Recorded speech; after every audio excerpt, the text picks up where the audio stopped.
வள்ளலார் எழுதிய பாட்டில் என்ன சொன்னாரோ அதை நேரடியாக பயிற்சியாக கற்றுத் தருவதுதான் ஆதிநாத வாசுவிதியின் சிறப்பம்சமாகும். சொல்கிறாரு, பற்றிய பற்று அனைத்தையும் பற்றுவிட்டு அருள் அம்பல பற்றே பற்றுவீனோ என்றும் இறவியிலேங்கிறார். இறக்காமல் இருக்கணும் அப்படின்னா என்ன? பிறவா நிலை. நீங்கள் அடுத்த பிறப்பு எடுக்காமல் இருக்குன்னா எல்லா பற்றை விட்டு அருள் அம்பலப்பற்றை பற்றணுங்கிறார். அந்த அருள் அம்பலப்பற்றின எது அப்படின்னா இறைவனுடைய நாதமானது ஒளி, இறைவனுடைய ஒளியானது, ஒளியை வைப்ரேஷன், அந்த இறை ஒளி தான் நாத ஒளி. அந்த நாத ஒளியை ஆதிநாத வாசுவிதியில் கற்றுத்தரப்படுகிறது.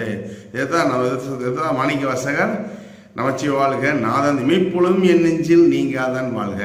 அப்போ எதை பற்றணும்? இறக்காமல் இருக்கணும். அருள் அம்பல